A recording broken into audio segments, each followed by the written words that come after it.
কক্সেস বাজার বিএনপির এক নেতা সালাউদ্দিনের বিরুদ্ধে যখন ওরা বক্তৃতা দিয়েছে, বিএনপি যেহেতু তাদের চেয়ার ভেঙেছে, মঞ্চ ভেঙেছে, তারা তো ধাওয়া খেয়ে ওখান থেকে পালিয়ে এসেছে। কই, সেখানে তো আর্মি দিয়ে অপারেশন চালায়নি।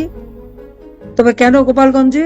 সে জবাব তো দিতে হবে, ইউনূসকেও দিতে হবে, সেনাপ্রধানকেও দিতে হবে। যে একই ঘটনা তো ঘটলো কক্সেস বাজার, সেখানে তো কই সেনাবাহিনী কোনো অ্যাকশন নিল না।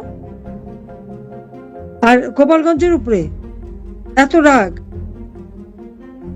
মানে গোপালগঞ্জের মাটিতেই তো জন্ম নিয়েছেন বঙ্গবন্ধু শেখ মুজিবুর রহমান, যার বদৌলতে দেশ স্বাধীন হয়েছে, যার বদৌলতে তোমরা আজকে বড় বড় অফিসার হয়েছো, আর সামরিক বাহিনী গড়ে উঠেছে বাঙালির।